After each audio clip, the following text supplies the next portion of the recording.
Alrighty. Good evening, everyone. As we set up for week 3 of the Nexomania Season 2, presented to you by CCS Esports. My name is Sparhawk, and I will be your caster for tonight's match with ReGen Rebel versus IceCrown Citadel Knights. I want to welcome you all to the stream. If you are new, please leave a follow. I would really appreciate that. And we are just getting into the lobby. So, as we're waiting for everyone to get in, the rules for CCS are really simple. There's no map bans. There is no hero selected bans. There was a discovered bug that was something with a Zul'jin skin. I'm not sure what that is.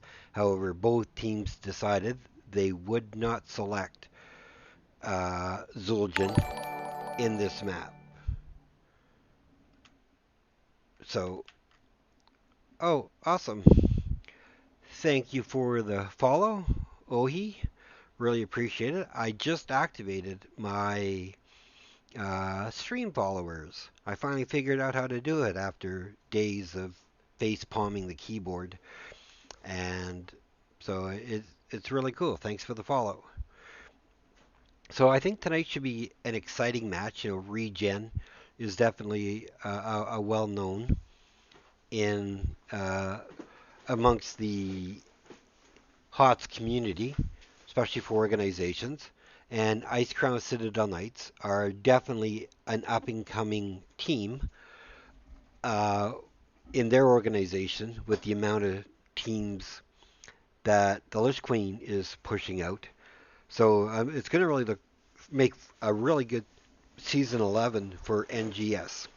As you can see, the overlay that I am using is courtesy of NGS. I have their permission, right? There is some modification changes, as you can tell by the CCS logo. However, I want to welcome everyone to the stream, right? And once I hear more from what's going on, we'll see where they're at and how close we are to getting started. A few late people. Just let me see what's going on. All right.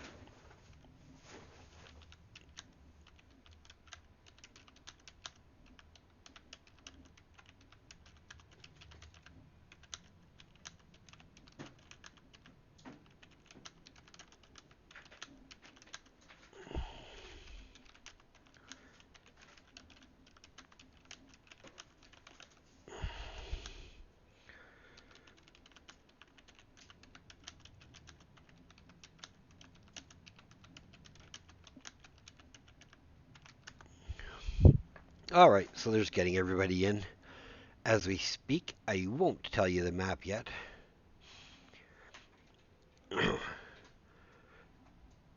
Just to save that as a surprise. So yeah, this should be a really, really good map. I mean, it should be a really good match between the two teams. And I am familiar with the IceCrown Citadel Knights from NGS Season 10 and my just personally knowing the Lich Queen. However, I know they've done some roster changes. Hey, Lich Queen. So I'm hoping to see what they can bring tonight. And ReGen Rebel, I was told. I'm not telling you the map. That would be unfair. Besides, it would. It totally negates um, my intro that I'm going to go into for to show the map, right? So I'm not going to ruin it super early. They're just setting up the finer tunes, and then we will get into it, right? All right then. While they're doing their thing, I will take you guys to the map. Let us go into it. I'll be right back after this presentation from NGS.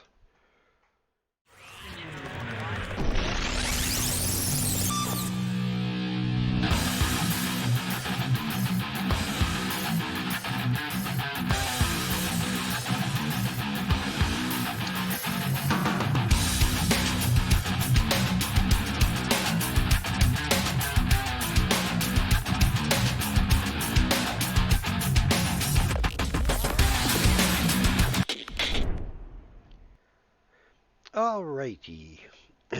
As we can see, first pick was by ReGen Rebel. They chose Battlefield of Eternity.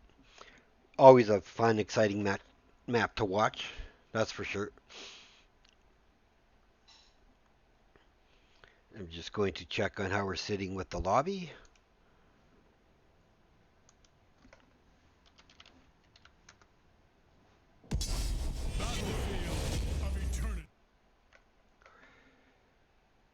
All right, so let's head into the draft. Let's see what teams choose. Battlefield can be played multiple ways. You can go aggressive and go for the immortals. I have seen some teams really neglect the first two immortals and go with just split pushing the hell out of it. And I've also seen teams that are willing to defend on the immortal, using the immortal as a sixth hero. So again, I want to welcome everybody to the stream.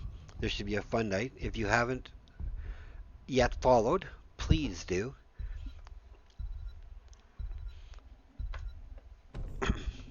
I do cast on Tuesdays and Thursdays. So, especially right now during the CCS. And for those who are unfamiliar with CCS, while they're banning, I'll just go over the short of the rules. There are no map bans. Every map is available, including Warhead Junction, Haunted Mines, and like Blackheart's Bay. The only maps that aren't allowed are any sandbox map and any ARAM map, right? So it opens up the variety to everything. My one fault with using my NGS overlay is I don't have all the maps, and I'm hoping I don't have to add them if that's the case. I like the map. I really like all the maps that we played in NGS Season 10, and I'm hoping we have the same. All right, so far, IceCrown Citadel Knights, with the option for first pick, has banned May and Anna, two strong bans. So maybe they know something. And ReGen is banning Chromie and Hogger. And I have no issues with the Hogger ban because as a player, I'm not going to say he's broke because I know players out there like to play him. Uh, However, if I can ban him, I ban him because in a way I think he's broke. And again, you can disagree with me. I'm totally fine with that. Um, how is my volume level? Is it extremely high? Is it not? Or let me know like if the game sound or anything is too high or too low, and I can adjust it as we go.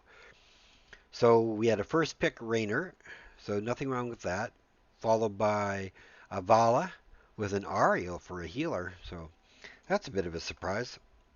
Looking to see what build she's going to go. Counter picking Brightwing.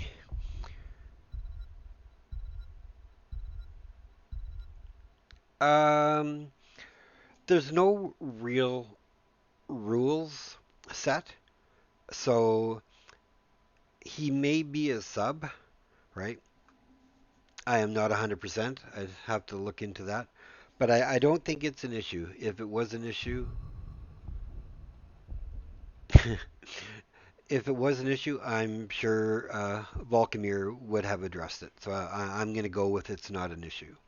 So we have a Joanna pickup for the front line. Really sound, solid tank. So yeah, that's going to help them, whether they go defensive or on the offense. Joanna can do a lot of control. All right. Oh, GGO. Oh my God. I'm glad you like my volume. Enjoy your night, my friend. Enjoy your night. I think it was you I was talking to about. We were talking about books. I haven't had a chance to start reading that book, but I plan to. I read the cover for it, and it does seem like a book I would enjoy. Okay, so for Regen, we have Diablo and Gul'dan, or Ghoul Daniel, as some like to refer to him as. Um, so I wonder if he's going to go with the Horrify or the displacement with Hellfire. I guess we shall see. We had ETC and Artanis as the final bands. And we have Diva and Li Ming to finalize the IceCrown Citadel Knights. All in all, it's a good comp. I like it. Let's see what Regen takes for their last pick. It may have been someone else. I'm sorry. 3 seconds.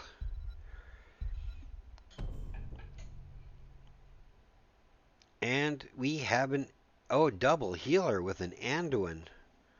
Wow. So are they going? I'm guessing they're going to be going a hyper Val style build. I do think that IceCrown Citadel Knights does have the tools to counter. So let's go into game.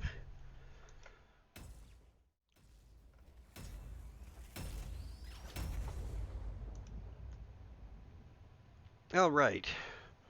So as we're starting, I'll just go down. We have Supercarve RG on Vala, Prostman Pat on Gul'dan, Beastrand on Diablo, Valeriaria on Anduin, and Taco on Oriole.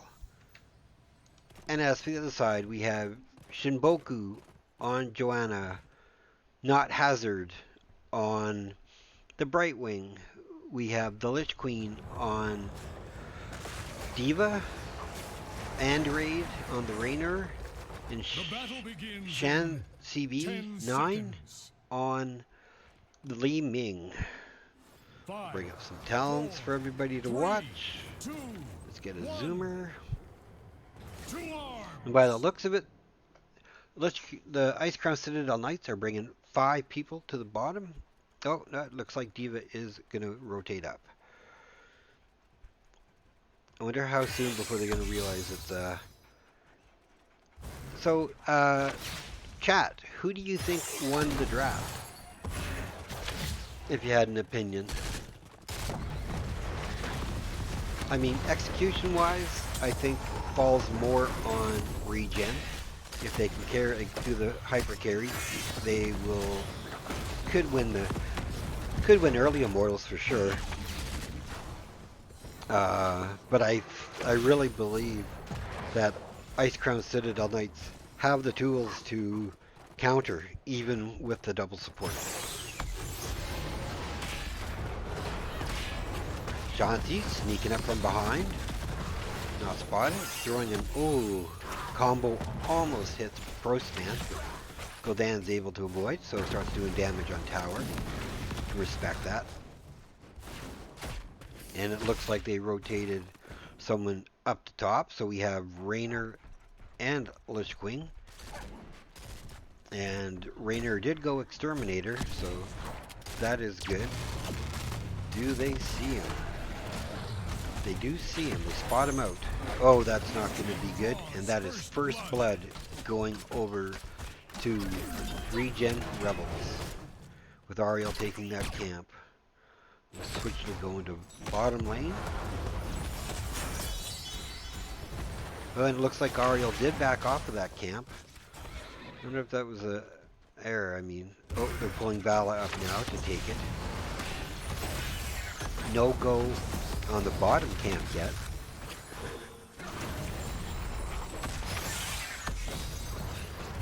And again, if you're new to the stream, please leave a follow. Every follow helps. Let's see what's going on. Again, nothing going on at the bottom. Gonna go up to the top really quick. It looks like IceCrown Citadel were definitely able to grab that Casper camp, so that's going to help them with the top lane pressure. Brightwing's making her way back bottom. Countdown timers for the Immortals has been called. So let's see if the teams are going to rotate to their Shaman camp. Looks like Shinboku is going to catch the last of the soak. No one going for their camp on the side of ReGen yet. And over here we have Rainer and Brightwing finishing off their camp, so that's definitely going to help with some pressure. That will need to be addressed as the fight goes on. Looks like right away Val is trying to get on the Immortal, trying to burn it down, but on the other side it looks like Red Team, the Knights, are definitely trying to create first burn. and it's going to be close, with the halftime show going over to IceCrown Citadel Knights. Alright, so now it looks like they are going to give up the Immortal and get their camp. And that is going to be about a half shielded Immortal for IceCrown Citadel Knights. That's a lot to say. So let's see what they're doing. Looks like they're bringing a 5-man defense down. Let's see what happens here. I mean, maybe a quarter of a talent, like a level advantage. That's about it. Although the Knights should hit 7. I love how they opened a hole down here. Joanna's able to get out. The shield is gone on the Immortal. Gul'dan has gone up top to counteract D.Va, probably using Vala to help burn the Immortal. But they do get the well. That's pretty effective. Andrade is getting a little trapped. Good poly. Get him out. And the first Immortal is down with, ooh, man, one shot on that keep and it's dead. So really nice utilization of the first Immortal, which normally gets a wall, but they were able to burn the wall and get most of the keep. It looks like Li Ming is going to finish off that fort from the bottom, and Ariel goes down. Oh, and Raynor, oh, I think that's a kill steal off of Li Ming. Now they are going to invade the camp. I mean, you have an advantage, take it. And no, apparently they didn't get the camp. I don't know why. They may have got bullied off. Let's see if they spot what's going on up here with the 3-man. D.Va does have an explosion, so looks like they are able to bully away and capture that camp. So far, I mean, I'm really liking what IceCrown is doing. I mean, I don't know why they left, like, why ReGen left that camp. Maybe that'll be a question that we can have answered. Andrade, oh, does not survive with the Vala boom. Looks like Vala's going for the Hungering Arrow. Right. I'm surprised with the Creed of Hunter. Maybe a Vala player can maybe explain it to me, why they would go that as opposed to the cooldown. Or I mean the going to heroes and damage that I would have thought. The Hungering Arrow build I thought would have been really good, but I could be in error. Looks like they are trying to bully for damage here. Joanna and Brightwing are holding off. But in the top, again, the Knights are just using their damage to premier effectiveness. Let's see how they want to finish this off. And it looks like they are going for burns. Oh, bunny hopped by the Lich Queen.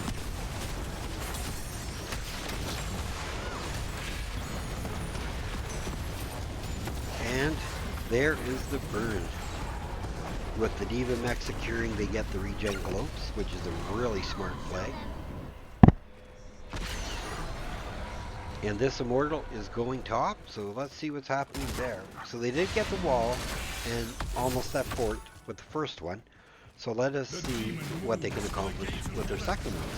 10s are online. Blessed Shield is now up. Disintegrate is up. Blink Heal is ready.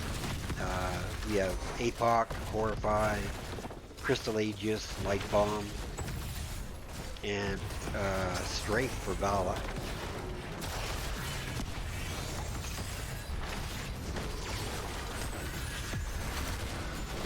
They did take down the wall. Immortal's got a lot of health still.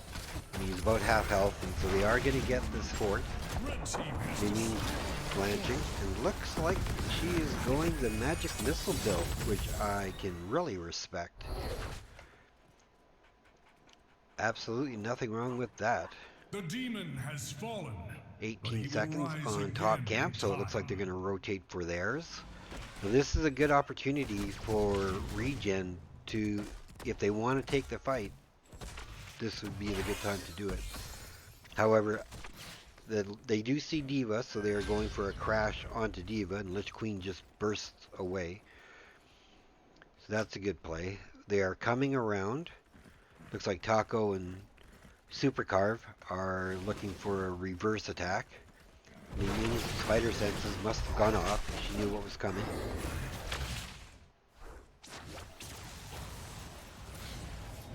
Hero slain. Ariel does go down, giving the kill advantage over to IceCrown Citadel. And they are taking advantage by taking their camp. And they can apply a lot of pressure here. You know, one healer down, and Diva seems to have everybody's attention. And it looks like they are trying to set up a trap of some kind. I will reach your position shortly. Oh, a fear does go out, only catching Joanna, and they do get a kill on Danduin. Man, oh man, they just stuck on him like glue. Sorry. And right away, another camp invade. They are just keeping this map red. Immortal spawn in 6 seconds. I will deliver this realm from your And right away they have Rainer with that exterminator right on the Immortal, burning it down. He did lose his Raider though, but small loss for a halftime show. And again, this is in the offensive posturing, so I don't know if, I mean, I know ReGen wants to come in and defend, they just need to be cautious. Polly goes out. Combo goes out. Joanna's right in there. Pops are unstoppable. Light bomb goes out. APOC goes out.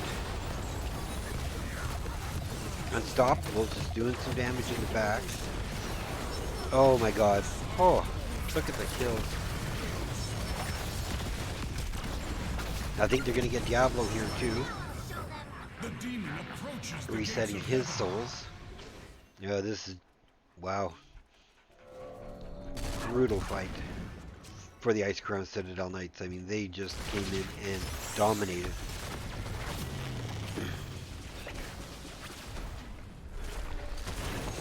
Definitely show the team has been practicing as a group.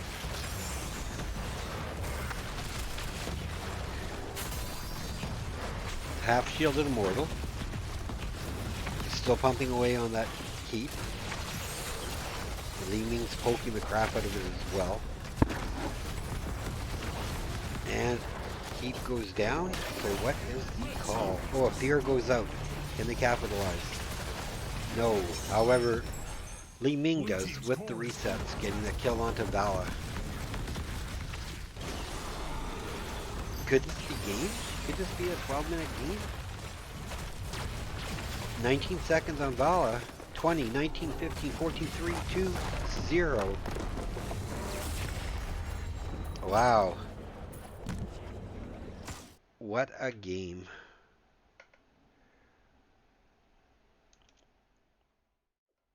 Let's go to the game summary. And as we can see, I mean, the kills were 9-3, so really well played by IceCrown Citadel. Top damage was Li Ming and Rainer, followed by Gul'dan, so that was good. 48,000 healing for Deathwing, and the double healer with 37 and 23. So yeah, that was really, really well done. I'm just gonna give me 1 second.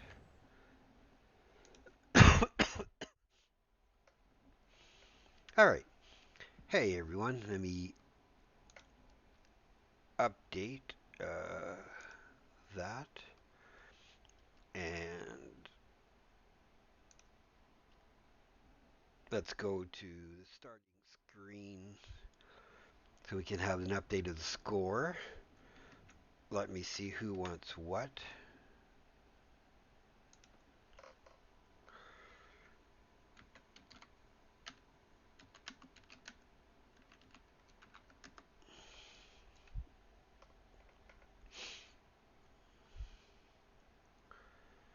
That was a really good game. Really well played.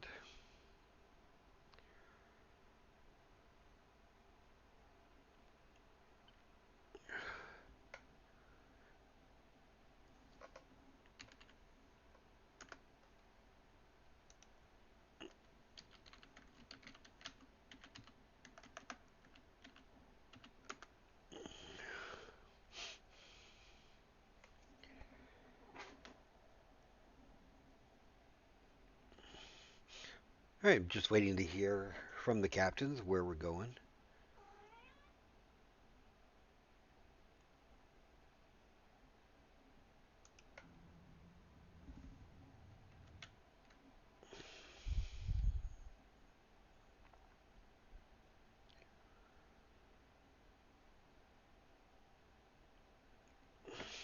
So that was a really, really good first game by the IceCrown Citadel Knights. Definitely showing their knowledge and comfort levels with each other.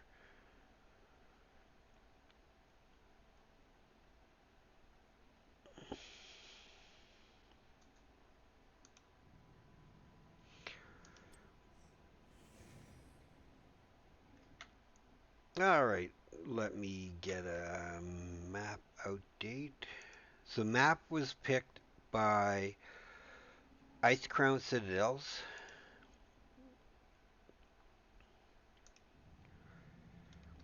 So let me bring up that page so you can see where we're going. We are going to Towers of Doom. Another exciting map, one of my favorites.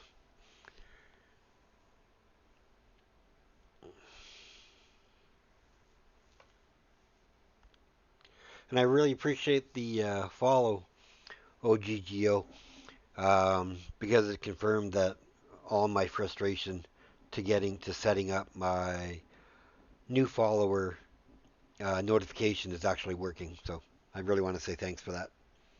If I could give you a bonus, I would. Maybe in time I can.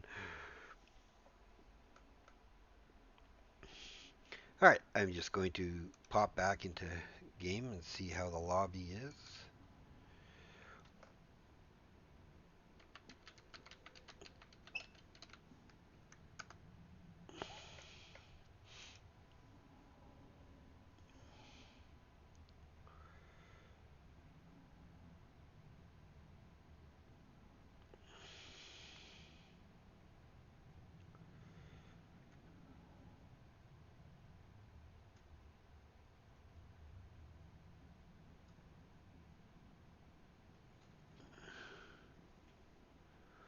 All right, here we Towers. go. So let us go into the draft. All right. So yeah, I really want to give a shout out to CCS Esports for putting on the Nexomania Season 2. I wasn't able to be a part of Season 1. Um, and the team that I play for are playing in it. However, I'm the captain. I decided to sit out and let them work on the team. So it frees me up to cast more. So I'm really excited to cast these matches. I might start getting into doing replay casts of other matches as well during the off days. And for those who don't know, Nexomania is 2 days a week for two different sets of teams. Um, so you have the Tuesday night division, which is what we're seeing now, and they play at 6 p.m. Pacific, 9 o'clock Eastern time. And the other event happens on Thursday nights, and I'm also casting, and that happens at 8 o'clock Pacific or 9 o'clock Eastern, or 11 o'clock Eastern time. Sorry, my bad. But getting into the draft, we have Artanis and Diva. So no more Lich Queen Diva shenanigans. They just don't want to deal with that. And on the other side, we have May and Anna. So first pick going over to ReGen Rebel. Let's see what they choose.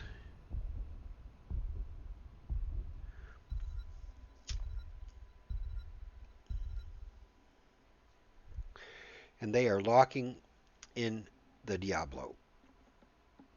Oh, I wanted to ask, how was game volume for the last match? Was it okay or was it too quiet? I can't turn it up.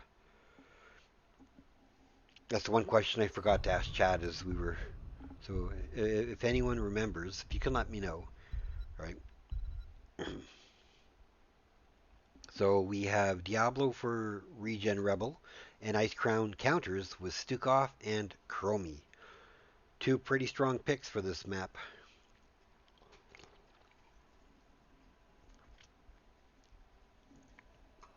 Oh, the other thing for new people to the stream or to Nexomania is the teams play 3 matches.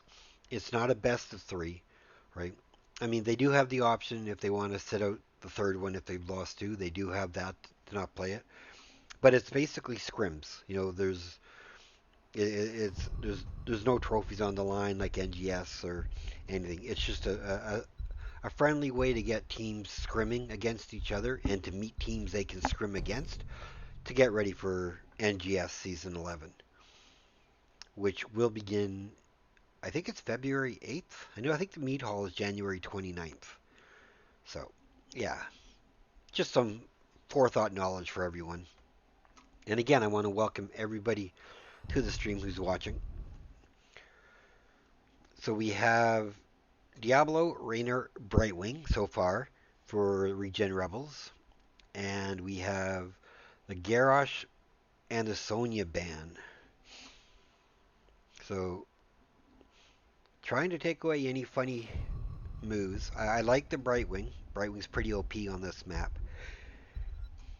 Raynor can have a lot of stall. Dibs can have stall.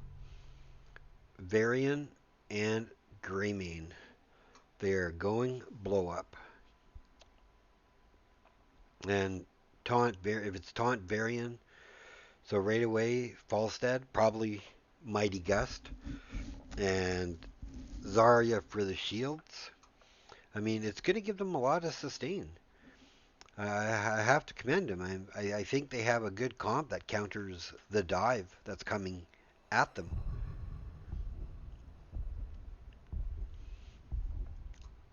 Let's see, the final pick for IceCrown Citadel Knights is going to be Malthael. I know the Lich Queen likes to play her Malthaels, that's for sure.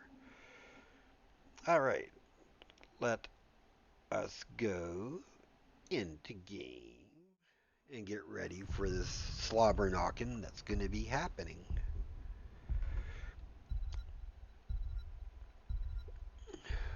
Oh, I might have jumped the gun on that one. We haven't loaded it in. There we go. So excited, I just pressed the button accidentally.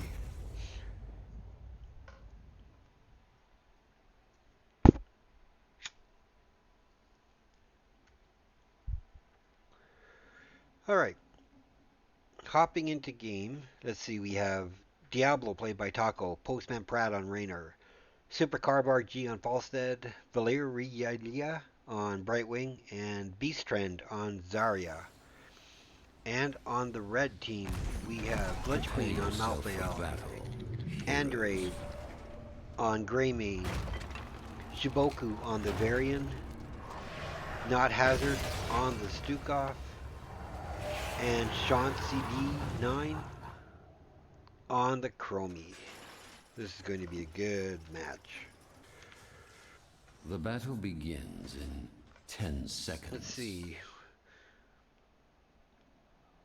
We have a couple of 5, stacking quests 4, for ReGen. 3, Of course, Diablo 2, 1. and Demolition Expert, one Let of my the favorite battle begin. level ones actually.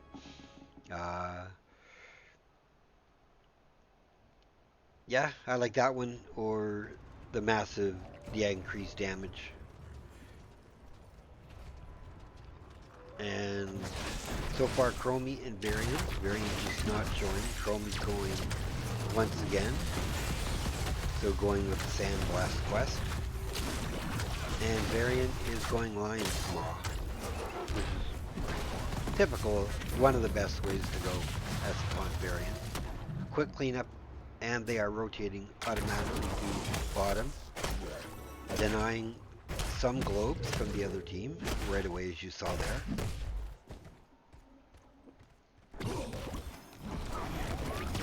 What is their plan? Oh, looks like they're just trying to stall a little bit. Malthael is now double soaking.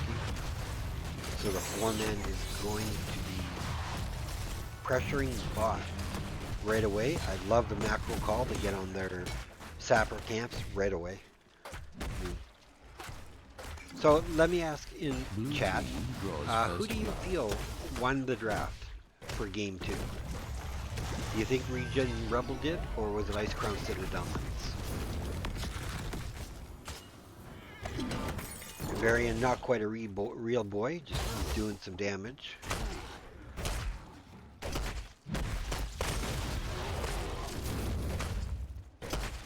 And if you're new, again, please leave a follow. Every follow is appreciated. It looks like they're going to be able to just kill these zappers off.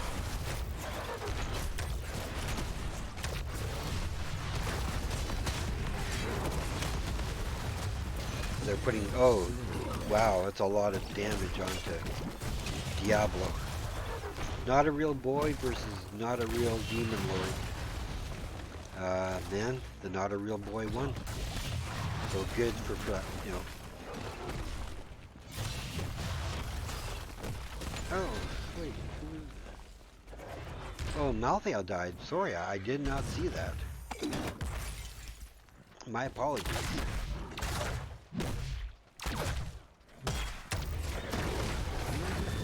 Lich Queen and Falstad seem to be continuing to duel soak. It looks like ReGen is trying to push or force their sappers through. It might be a little bit hard with Stukov and Chromie. And Grenade.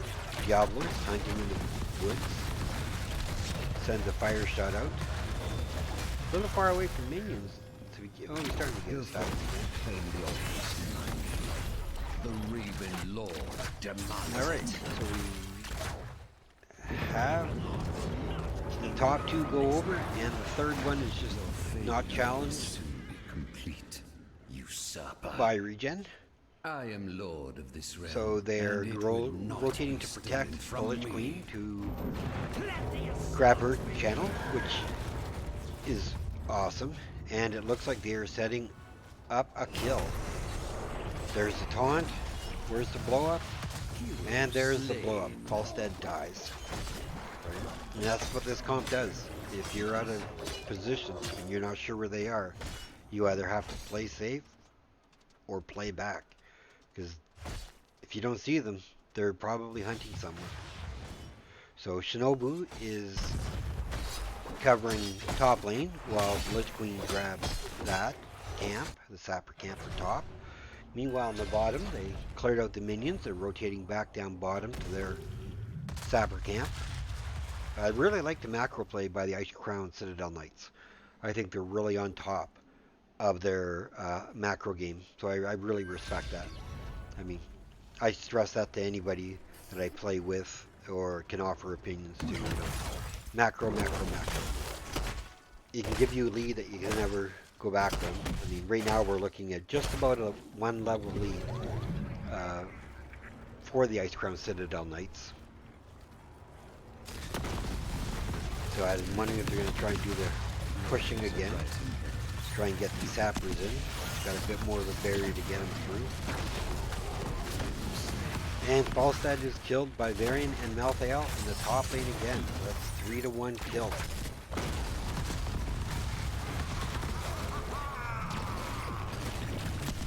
were able to take care of the sapper camps. So let's see what the call is. Falstad will be up before the shrines get active. It looks like Varian's coming down. Activate them now. Looks like Andorade is going for bottom channel, and there's a stall in mid. Falstad flies in, starts putting damage onto the Varian. However, Graming was able to, unattested, get the channel of bottom. And now we're all in top. Shield protects Varian. Chromie with a great block. Oh, and another one. He had to run in and throw auto attack, but hey, it blocks the block. Right.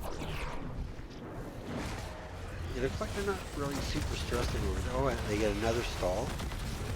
Taco in a world of trouble trying to get out. Another stall by Stukov and Chromie. Hero slain. Varian dies, so that may push. I don't know, they do have 10s though.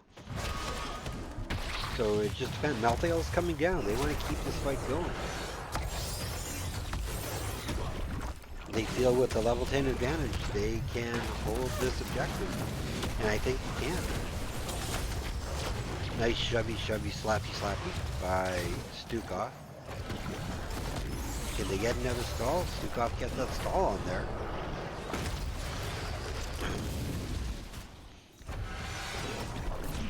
Varian is coming back into the fray now. So there's a taunt on the Diablo. He's got 95 souls, so he's got quite a bit of damage. Lich Queen chasing. Chase too far. So that would be, I think, death by tower and Diablo. Taunt is up. And they are still fighting over this. Graming goes down. I believe the retreat is on.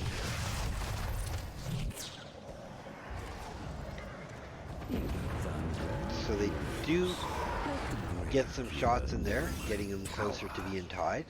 Kills are 4-3 in favor of ReGen Rebels, so that's good. And they are taking their Samper camp with everybody up on both sides. Let's see what they want to do next. Chromie's at the bottom, poking away. Diablo is stacked. So now he's pretty much a beast. They were not able to delay them, so it's pretty much even in the bottom lane. Still a gun tower. Nothing wrong with that though. And as they take their sapper camp, they look like they're going for a possible gank onto Beastren. There's a taunt, there's a blow up, there's a silence, there's the kill. That's what a Varian comp does.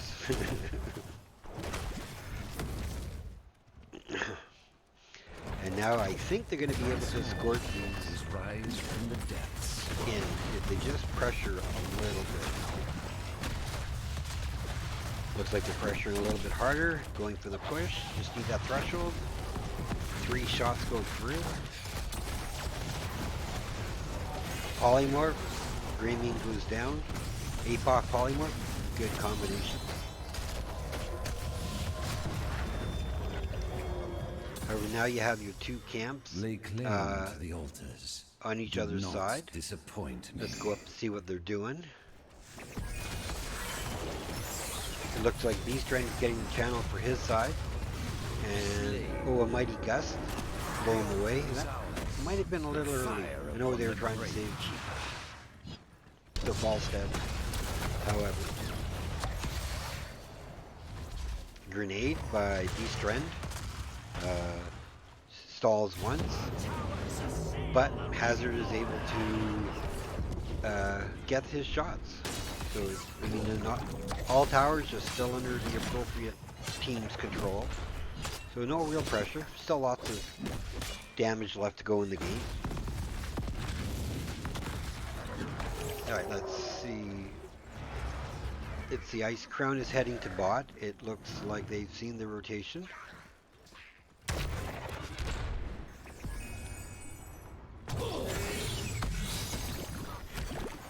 Nice attempt. He was probably hoping.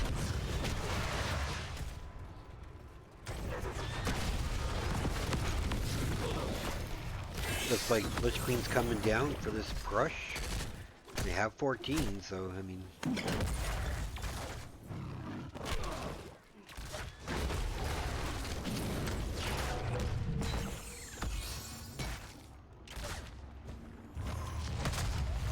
Six Chromie at the moment is at 6, or sorry, Variant is at 16.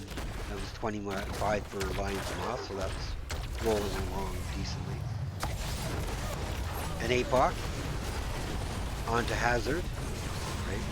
And he goes down. Hyperion comes out for displacement.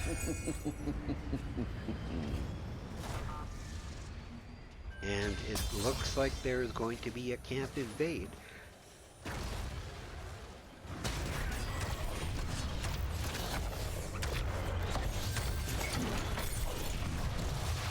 Camp invade does get taken by ReGen. We're starting to make a really nice comeback into this game. If they can force Chromie away.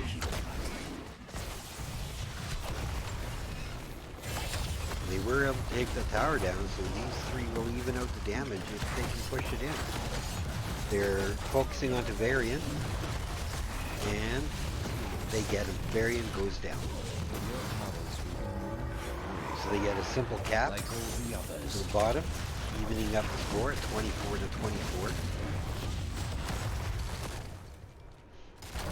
Now with Varian dead, I wonder if they're going to push for the fort here. Oh, big hit onto Prostman, but he walks away relatively unscathed. Heroes, I have opened a tunnel near our core that leads to the battleground. Tunnel is now open in the mid. Use it well.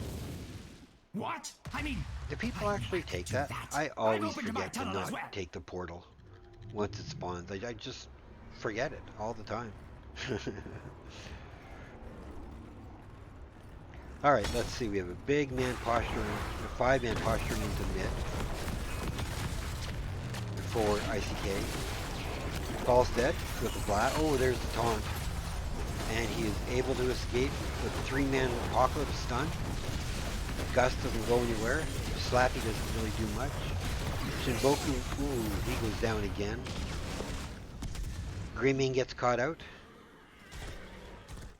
However, he is going to be saved. The altars rise again. ReGen definitely putting some damage into his mid wall, perhaps softening it up for a later invade.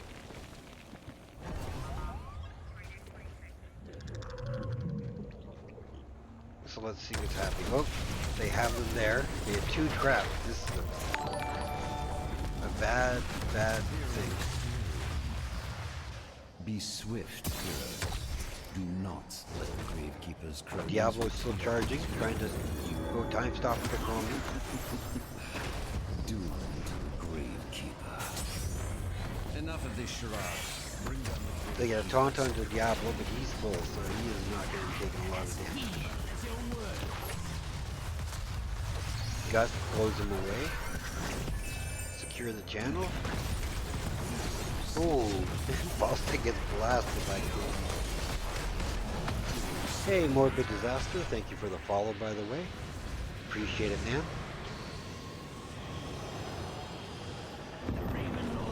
So that was a really nice counterplay by IceCrown Citadel. I thought they did really well to get that Falstad kill. I mean, they looked like they were in a world of hurt, and then that Chromie kill just turned it around for them.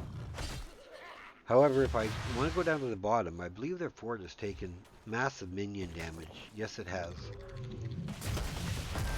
So both teams are going for their sapper camps at the moment.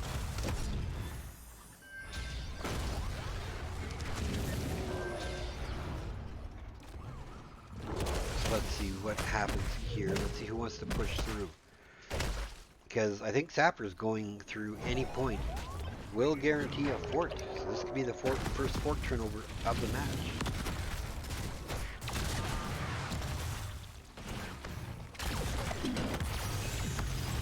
Greymage just laying havoc. Shimboku sitting in the woods looking for a taunt target. Both Sapper Caps were taken care of. Taco gets noticed, wounded, stunned, damaged. But again, he's a full, so you gotta keep working on him. Apoc goes out. Mighty Gust. Oh, nice swipe. I don't know if it's gonna help though. Did he get false step? And Diablo. Oh, Sean's just going off with Chromie blasts. Definitely protecting the hell out of her team. So really nicely done by the Chromie player there. I have mad respect for that. Double kill gives them the advantage. They're down 2 kills, but structure-wise, pretty even. And 20 to 16 is about to get evened off right here. I mean, personally, with 2 down, I would have put a bit more pressure on the Heat before the channel. Maybe try and take that fort, I mean, so that you're able to have that extra bonus shot. However, you know, teams play it their own way. So, you know, I still give respect. They got the kills. Looks like they're going to still possibly get this fort. Hazard looked like he was pausing, debating on his level 20. I guess we can take a look and see what the level 20s are for both teams as they come online. No one can stop death, of course. Hunter's Blunderbuss. Piercing Sands. Vigilance by Varian. And Top Off for Varian. Sorry, for Stukov. And you've got the Apocalypse Cooldown. And Execute. Mighty Gust. Hero slain. Upgraded Blink Heal, or Invisible Friends, and Grenadier.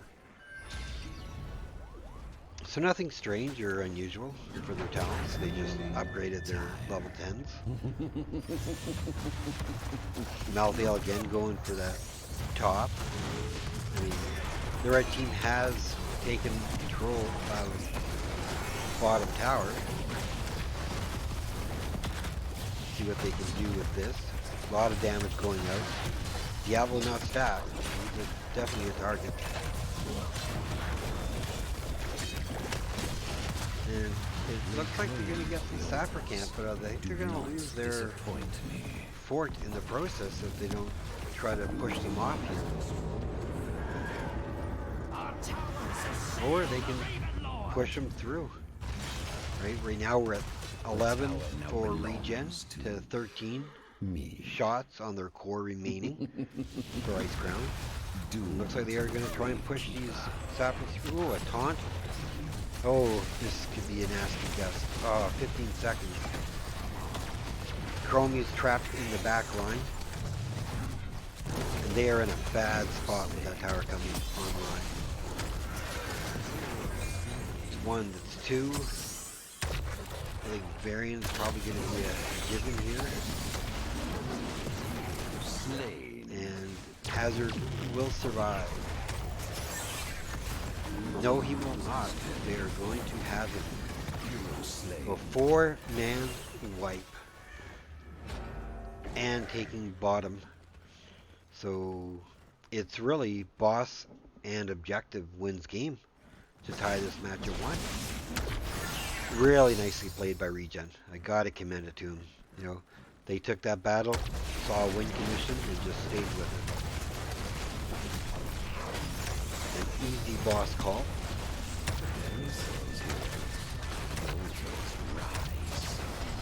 And with 20 seconds, 10 to 20 seconds on heroes, this is going to be a pretty easy cap.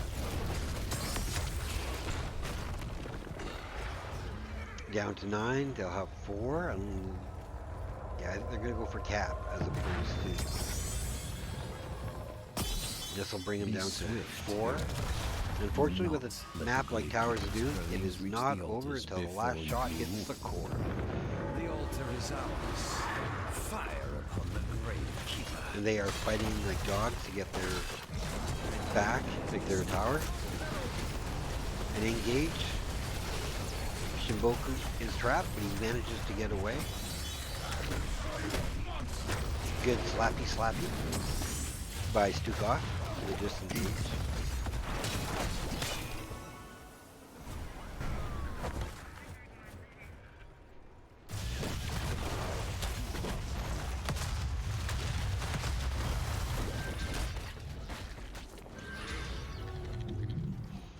Alright, so Sapper's taken by both. Let's see how this game is going to end. It's going to be one tower coming up. We have like 3 minutes on boss, so it's all about the wipes. Really, the next series of deaths are going to win. And it looks like they are setting up a gank party.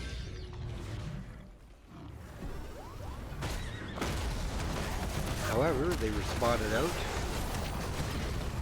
Stukov goes down. Is a rising hero.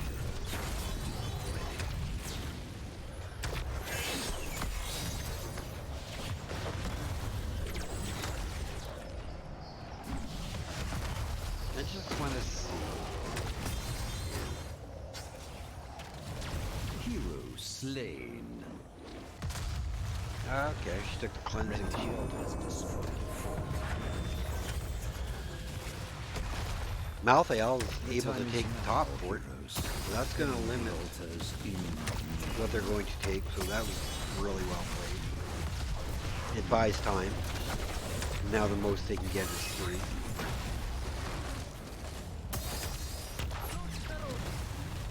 They are not channeled. They really want to take this bottom one down. Varian goes down in a blaze of glory. They take that bottom fort, so it's going to level it out to 4. And that is the game. Well played by ReGen Rebel. Nothing, I mean, they started off a little hurting, then I think they just got used to the, what was coming with,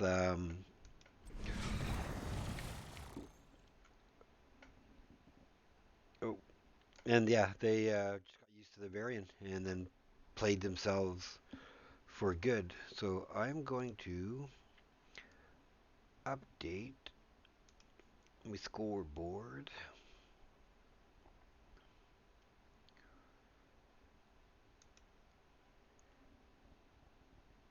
There we go.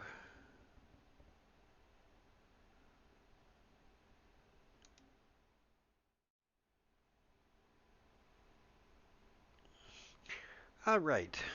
So I'm not sure if they're going to take a little break or not. They're just waiting to get into the match.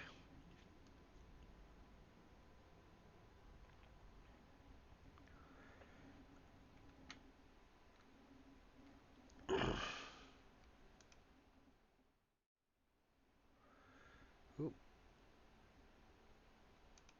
sorry, I misclicked and accidentally hotkeyed the wrong button. My apologies. All right, so they are taking, I'm guessing, like a quick relaxer. Games are tied at 1. For those interested, I'll probably have the winner of the next game and probably most of their team onto um, into comms with me for a winner's interview, just so you can hear from all the teams and such, like from all the players, see what they thought. I know normally like NGS you have the captain or somebody specific, but for CCS I like to try and have everybody involved, right, so that everybody gets that experience of dealing with casters and caster questions, and as well as doing interviews. Right? I think it only helps teams out. But yeah, I really want to thank everyone for sticking around in this best of one match. Right?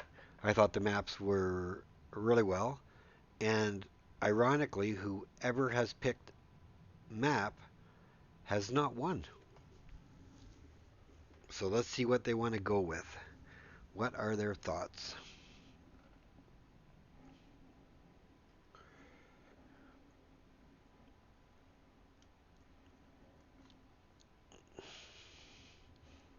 All right, while they are building, I will be right right back.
All right, and we are getting back into the match.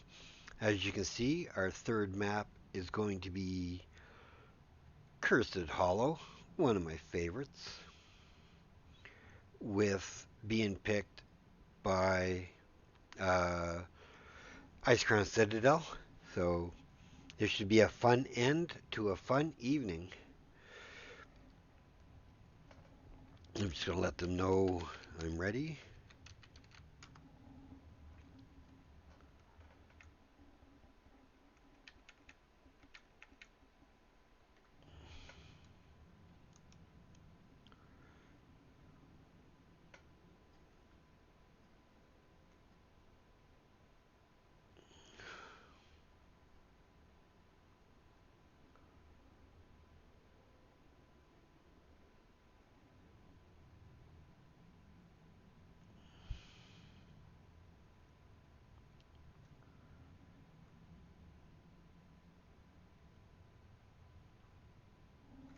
They're just sorting some things out.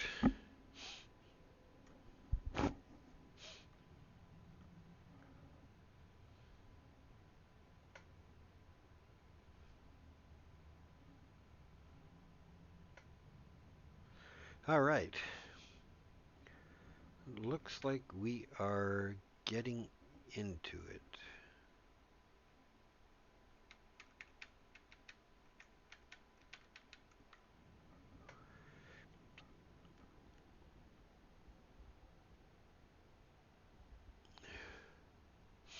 Hey, Credit Clown.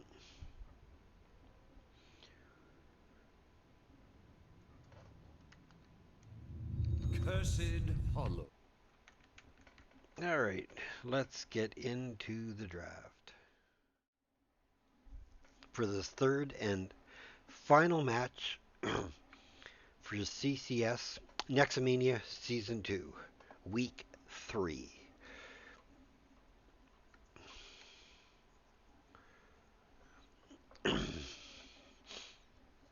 All right, and right away we have a Diva ban. So again, taking that away from Village Queen, just not letting her have any shenanigans.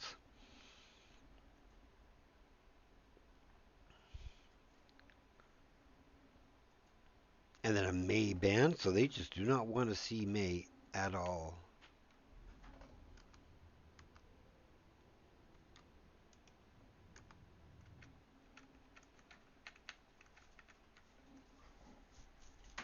What do we have next? Oh, Chromie banned, so they don't want Chromie going in.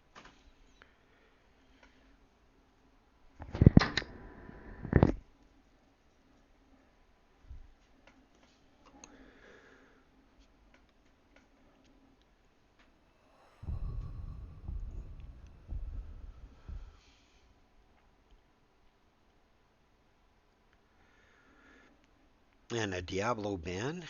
Diablo is really strong on this map, so I agree with both those bans.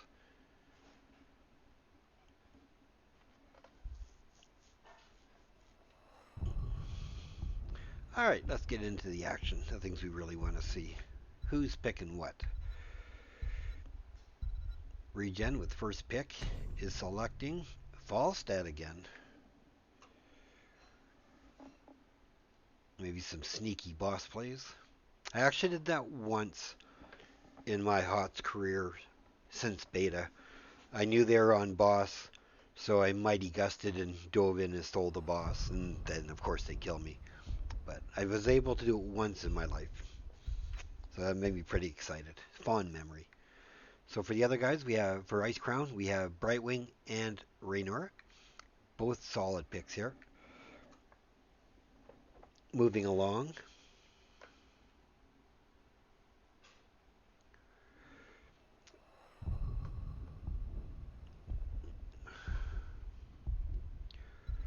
like I say, I am hoping to have uh, the equivalent of a winner's interview. And what I do for CCS is I don't put any restrictions on just one or two people. I'll take the whole team in, right, to talk with them, right, just to give everybody some knowledge. So please, if you want, stick around. Hey, Hazard, welcome to the stream, friend. And again, for anybody who's new, please hit the follow button. You may not think so, but it does help me immensely.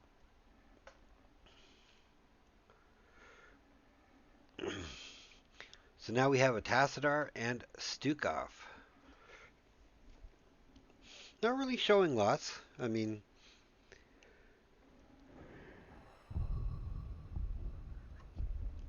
so far for Cursed Hollow, I like ReGen's draft, but again, that can change. An Artanis ban.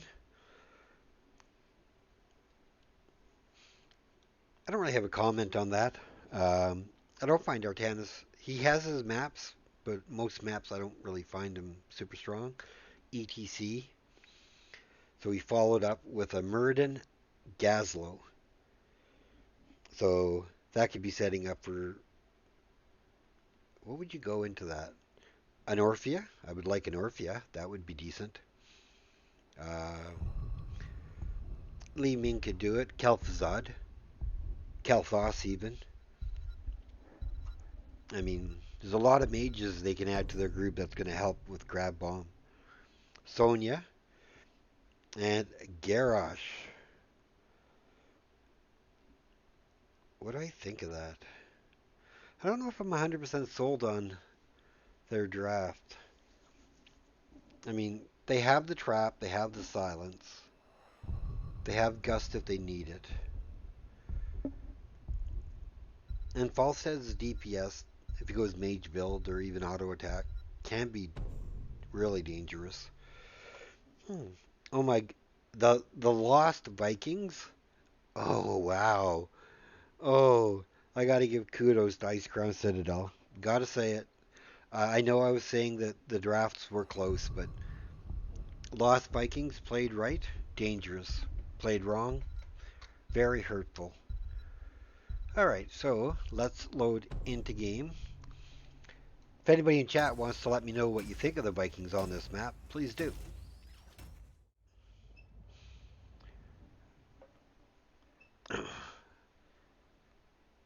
Alright, so heading into match, we have Valirivia on Stukov, Postman Pat on Tassadar, Taco on Garrosh, Beast Trend on Sonya, Supercarve RG on Falstead. And as for the red team, we have Lichbane on Gazlo, Andrade on Raynor, Chauncey playing the Vikings, Hazard on Brightwing, and Shinobuko playing Muradin. Oh. The battle begins. 10 seconds. Oh no. 5, 4, 3, 2, 1. Fight. It clicked on someone, I don't know how to get rid of it.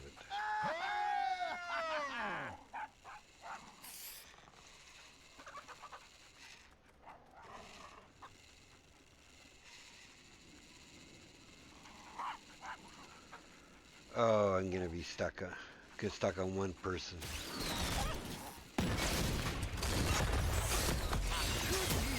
If anybody knows how I can not be locked onto a person in chat, could you let me know, please? I haven't figured that out yet. How to? Okay, try escape.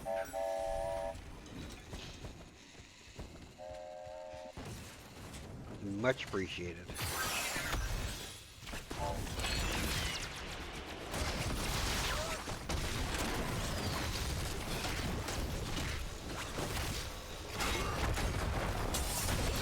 I'm going to be on anybody, it's going to be on tank. I'll just stick with Taco.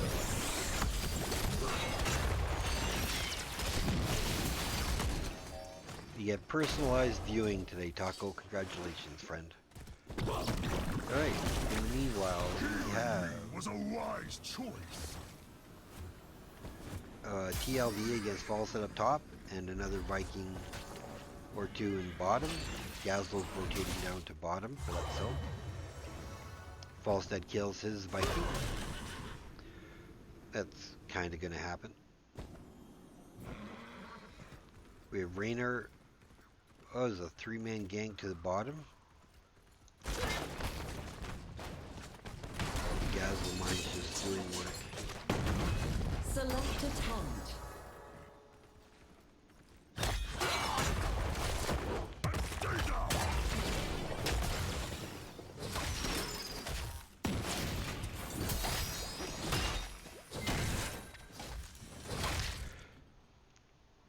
Thanks, October Phoenix. Yeah, I still have Taco picked up, but I have camera control, so I thank you for that. I thought for sure I tried that before. It didn't work. Maybe I just pressed it too quick. Alright, so we have first objective. So let's see what people want to do. Olaf is up top against Falstead. Taco and them rotating to aggressive positions. It looks like they are giving up first objective for push bottom, which I'm totally fine with.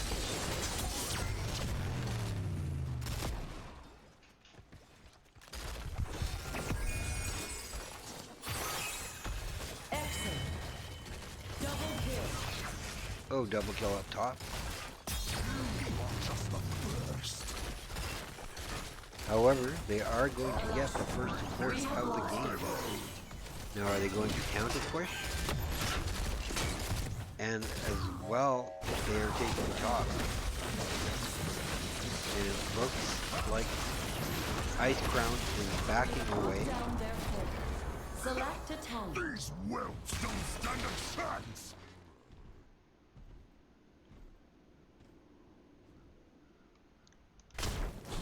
They're just clearing up mid. Squabbling. Gather tribute. Sevens are online for ReGen. Healing is appreciated. Vikings still pushing.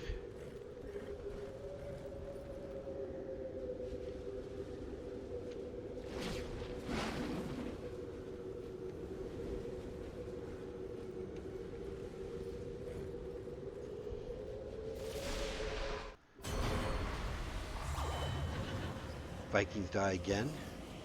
They are giving up second tribute. And it looks like they are going to try and push mid down.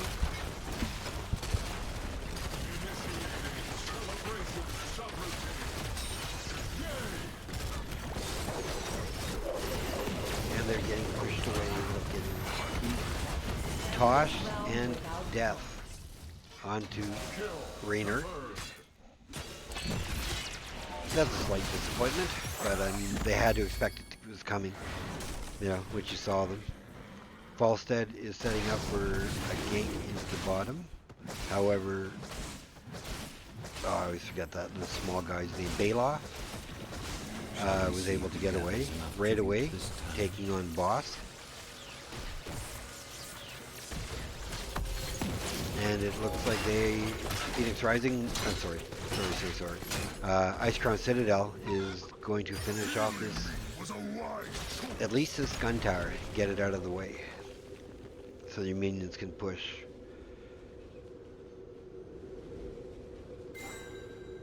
They took Boss. They do need this objective. So they need to get on it right away.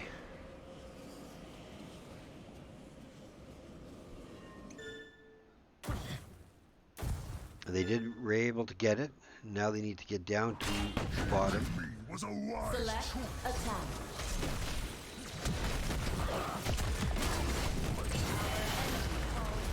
Another death.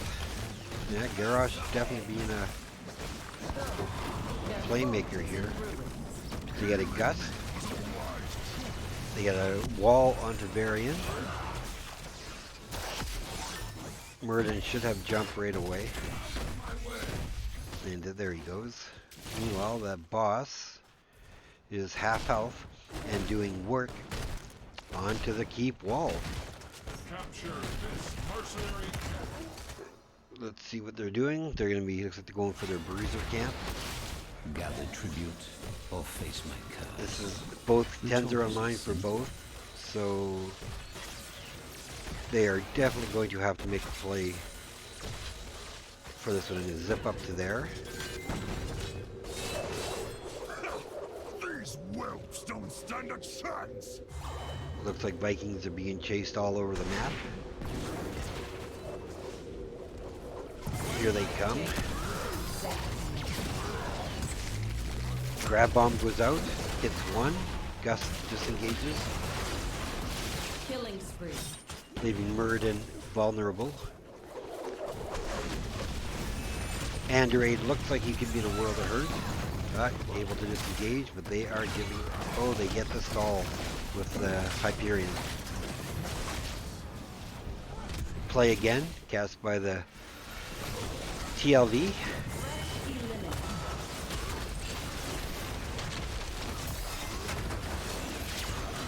Big slam by Garrosh. Poked back by Raynor. And all in all, Stukov is keeping ReGen healed beautifully.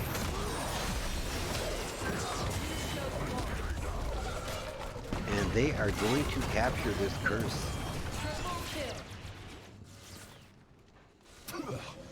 Weakling. Eventually. Looks like they want to start or get that bruiser for the curse. You have won my favor, heroes. Let your enemies know my wrath. Looks like they are going to push mid. Gazlo goes down, does get a grab bomb off, but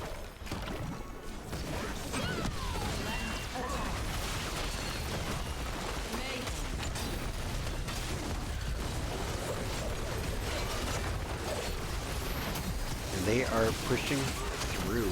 They will have first keep in game.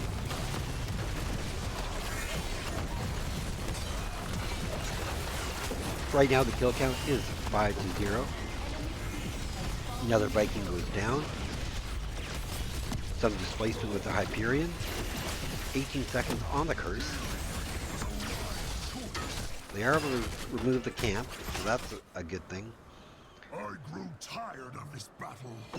Now what is the play?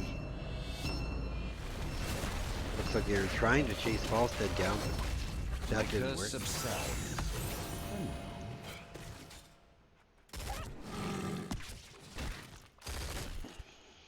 Good spot on the Falstead.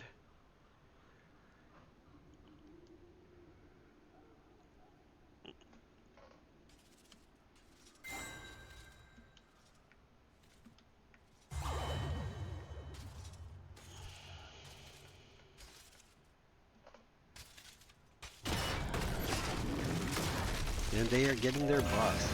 Good play.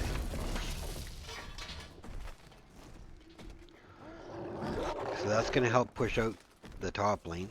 Give them at least the ability to counter pressure if they so choose.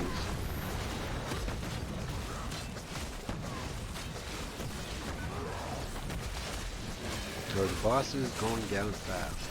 Especially with those siege giants there.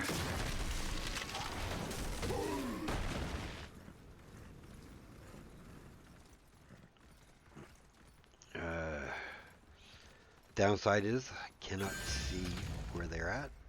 The IceCrown takes their siege camp, which is a good thing. Are they setting up a party bush? Oh, a throw onto Sonya. Hyperion goes out.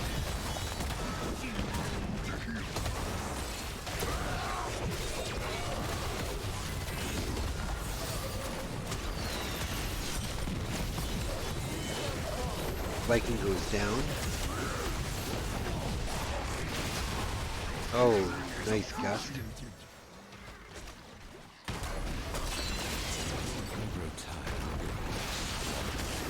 Gather tribute. Earn my favor.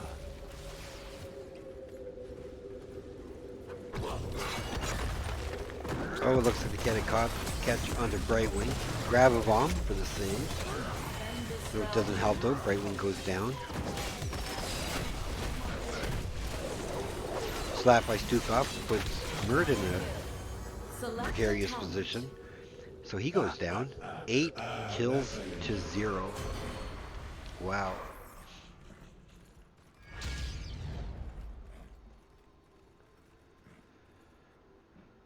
Was ReGen holding back in the second game? They want to make it a sport? This match seems so one-sided, but you know, Garrosh has the ability to definitely do that. Vikings trying to push top, however, he's about to get ganked on.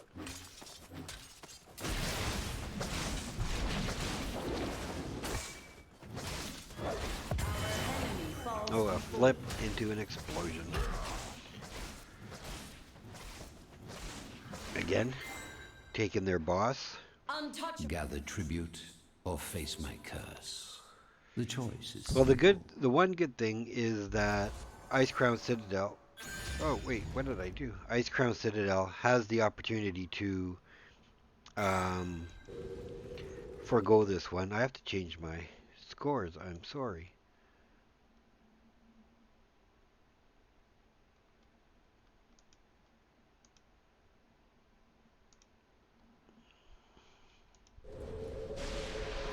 I just realized it was showing 2 for IceCrown. And that's an error.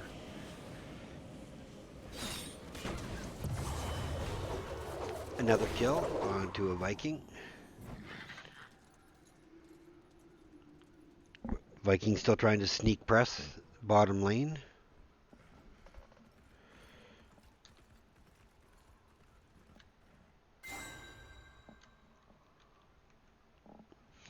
Looks like there's a battle going on in mid.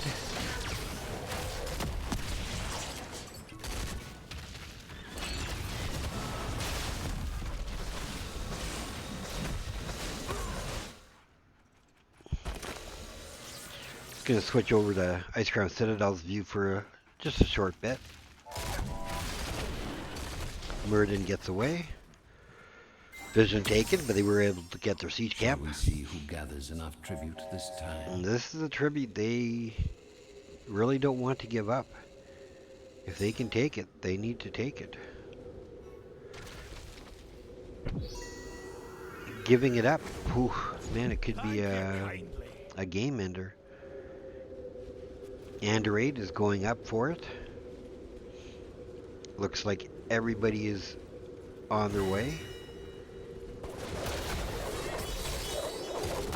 All heroics are up except Grab Bomb, which is a shame because we do really need it here.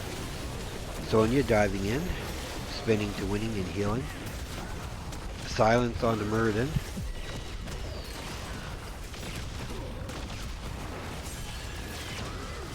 Raynor goes down. Another Viking goes down. They were able to get one stall. However, I don't think this is going to prevent what's about to happen. Brightwing's down. Look out! And I believe they are going on core. Gaz does have Grab Bomb up though.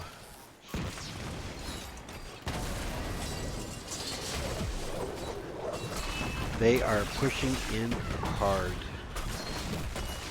Grab Bomb right there. A little bit of a miss. Lost. Another Viking goes down. Play again is down. They are on core. Shields are down. 76, 60, 50, 40, 30, 20, 10.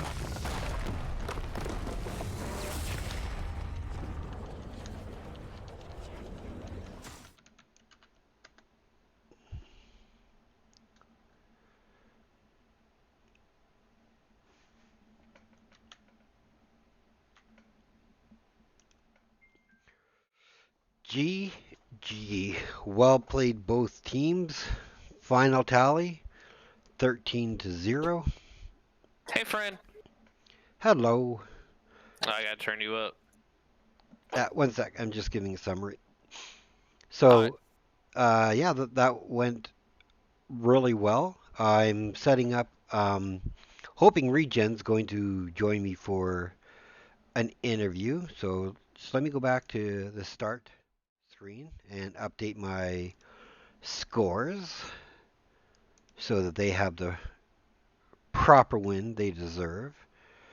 All right, so let me minimize. Oh, get out of this. Go into Discord. Hey, Taco, how you doing, man? I'm doing even better now that I realize that my wife, yet again, did not pick her level 20 talent on on game 3. Did your any of your team Yeah. Do you have one, the talent page up? Oh, do any of them want to join? yes. Is that what you're saying? Yeah. Hang on. Let me ask them real quick. Okay. And no, Stukov did not take any level at 20. Totally forgot to pick it accordingly, but we're trying to get more ReGen in, so maybe we can ask them why. Maybe it was a strategy. That's Yeah, I'm trying to give props where I can. It's an ongoing meme at this point. The good news is I did take wind tunnel this time, so I literally cannot believe I did this again. So this is an ongoing thing, Vel? By the way, I'm joined by Taco and Vel. Vel, I'm assuming, was the healer, and the Stukov Yes. player who didn't pick a talent to 20 because they're so good they don't need it. It's the new meta. It is the new meta. You are right. All right, so hey, Carve. So Taco, let's just start with you. Tell me your thoughts and how you guys came into the CCS. Have you been a part of it before? Is this your first year, or did you guys just join? Give me some information because I haven't seen your team name before. Yeah, we are a brand new team. Actually, I was a sub on ReGen Ghost for the last NGS season and the XGDI before, and I'm tanking for ReGen Ghost in XGDI right now. But wanted to put ReGen Rebel together. We're gonna be we're gonna be a new team coming in NGS 11. So this Nexomania is us learning how to play with each other. Oh, that's awesome. You guys did really well.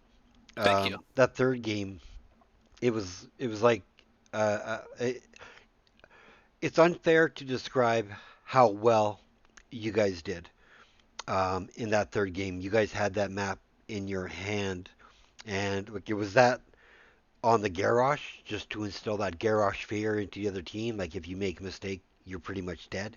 Because the way garrosh was played, any mistake they made, they pretty much died. Well, if you've ever played against a garage, that's how it feels. So I was like, I mean, might as well keep it rolling. They did their homework. They kept my best tank away from me the entire game, Oh, so or that the was the entire Mayban? set. Yeah, the Mayban. I don't know if it was coincidence because she just got a buff and she's a really strong tank, or if everybody that we play just doesn't like May. So I think they did their homework. I think they Um, did their homework too. yeah. And so we played Dibbles twice. We actually had Dibbles on two different people today. Right. But so I played my other strong tank.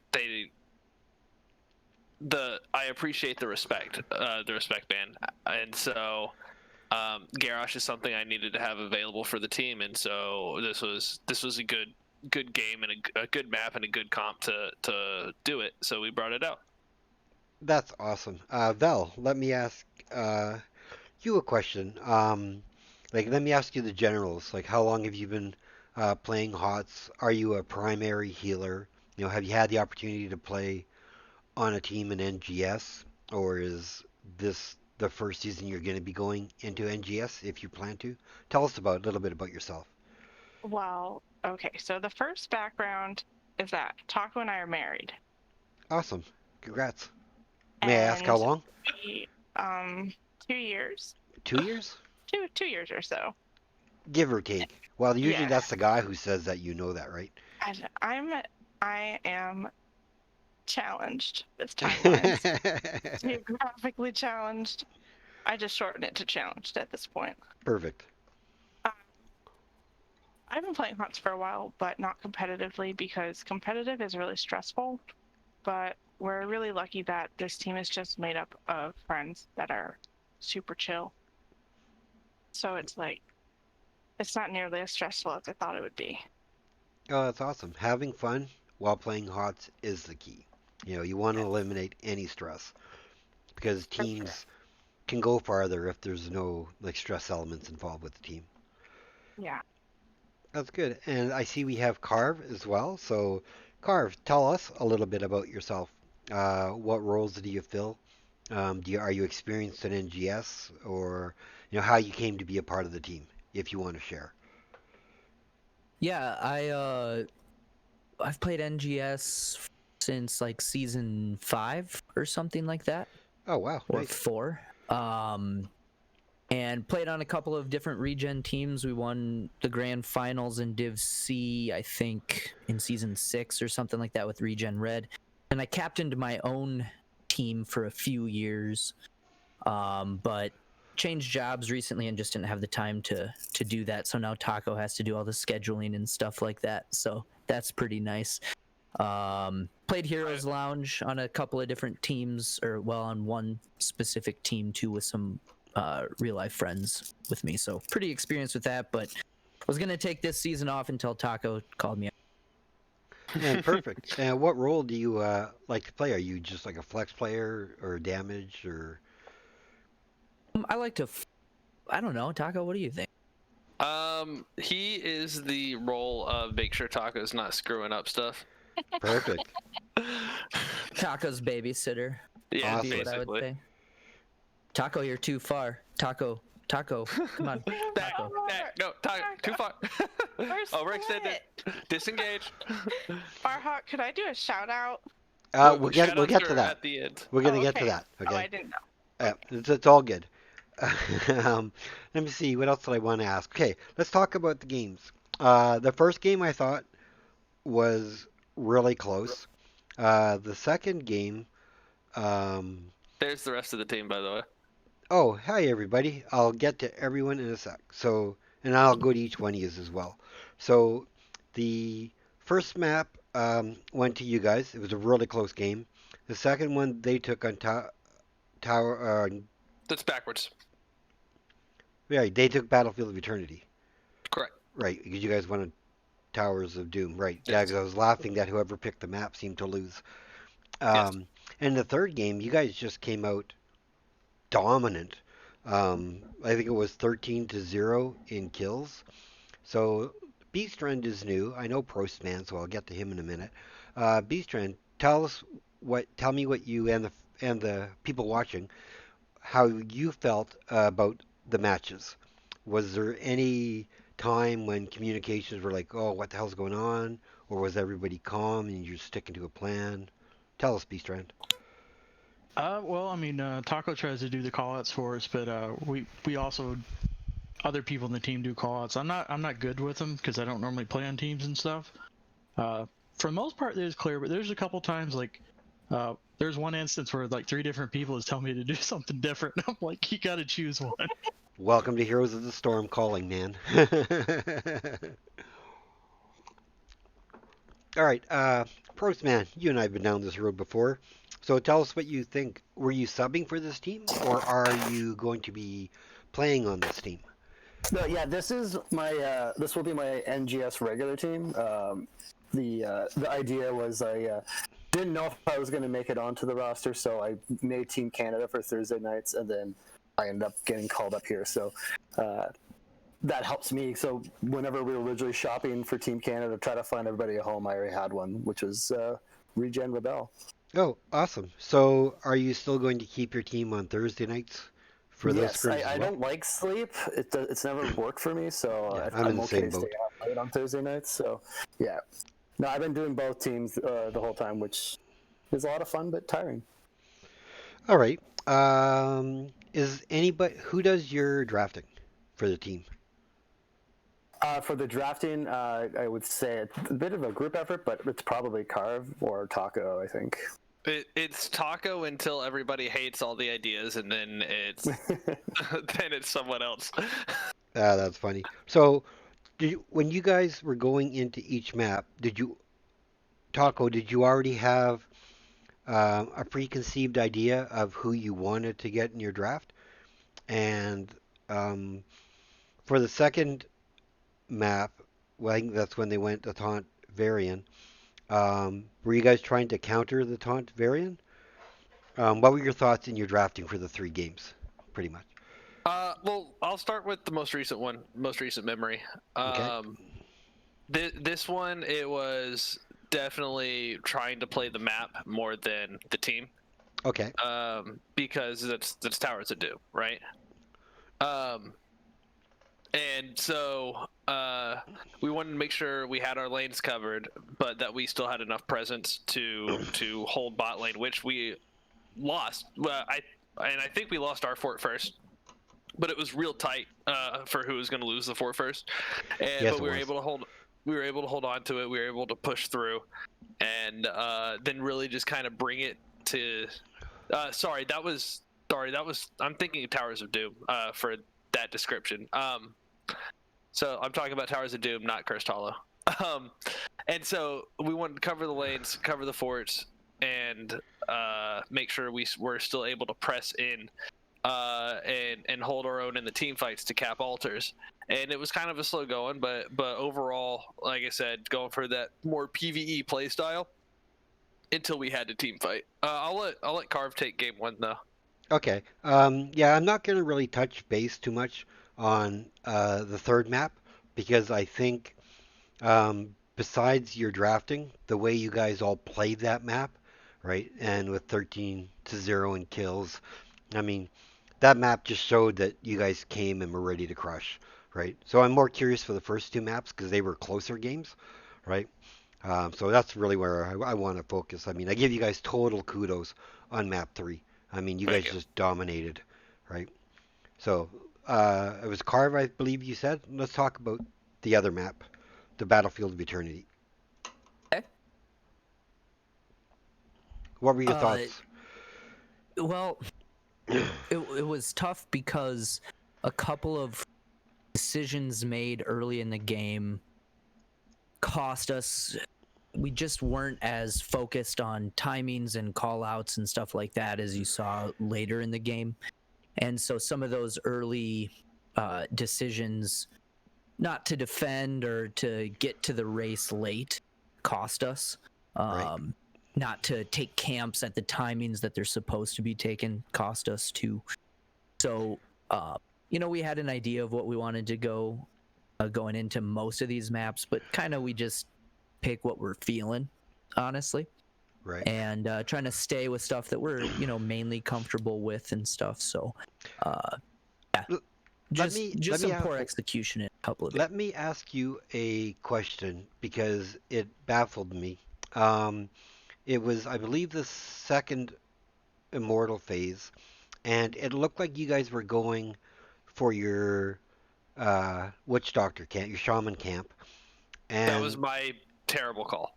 oh, okay, because I thought you guys had taken it, and then all of a sudden when I was looking, it's like, oh my God, what are they invading? I thought they took that camp. It shouldn't be up yet. Yeah, I was. I felt really bad about leaving Bruiser camp up, and so I made a bad call. But the team followed the call and then questioned it afterwards, and so you know what? Questioned it a lot afterwards. Yeah. Well, we won't touch base on that. Everybody makes a bad call, right? Yeah. But the fact that the team followed your call, I mean, that's where you get the kudos. Yeah, that's and great. that's why I wanted to point out they followed the call, committed to it, and that way the blame falls on my shoulders instead of theirs. So there we go. And it was all in good. Oh, that's the best. As long as you're having fun, and you don't get frustrated. I find those are the teams that build success amongst themselves, and in the like NGS season or any match that you're playing against, not taking it personal is the biggest thing. So I give you guys great respect. It was really nice to see. I'm glad ReGen has another team. What position or where do you think you guys will be situated when the NGS Season 11 divisions come out? Are you looking like Div E, Div B, Div A? What? You're too kind. You're welcome. It's really hard to know where we're gonna end up placed. But I think I think E would be a good spot for us just because we're a really new team and we're kind of low on the HOTS totem pole individually, and so since we're not super experienced as a group, I think E is gonna be where we end up. Right. What about the rumors that NGS may be making a farm, a farm style division? I know it was taken to a vote and we voted on it. What does that mean? This is new to me. Oh. I didn't do the end of season survey. Yeah. Sorry, Aura. No. What they were looking into is for new teams who don't have a lot of gaming to experience. send up to HGC or whatever in CCL. No. It's still NGS, but it would be hypothetically a Division F. So new teams, like there'd be like 6, maybe 8 teams. So you guys would play each other multiple times. And then those who finished near the top would go into Division E the next season, right? And those who didn't would stay down to get more practice as a team, kind of thing. I think that's a really good idea. But that's what we're using this off season time for. And so it would, if we meet our goal of learning to play as a team and contributing, listening to each other, like everything that goes into that team chemistry, then I'd be happy with E. Yeah, if we're still having trouble with drafting and shot calling and all that stuff, then that seems like a perfect place to be. Well, by your games tonight, a 2-1 victory over an established NGS team with IceCrown Citadel Knights. And I know they have some new players, but I think you guys, if you're thinking Div E, I think that's a good place to put you. I do think you are on par with a lot of the Div E teams that I know and that I play with or against, kind of thing. So, hoping to see you guys in Division E, because I'm the captain for Amethyst, so I think you guys would have a great matchup against them. Is Amethyst in E right now? Amethyst will be in E, and I think Sapphire is going to be in E as well, right? All right, cool. That'll be fun. Yeah. So, unless one of you guys or someone wants to say anything else about the game, I can drop the floor to shutouts and just go down the list. Anyone? Okay. No, I'll just go with shutouts. Well, let's start from the top to the bottom. So let's start with you, Carve. Do you have any shutouts you'd like to give? Shout out to my wife, who doesn't play with us because we'd probably lose, but she's awesome and beautiful and wonderful. Wow.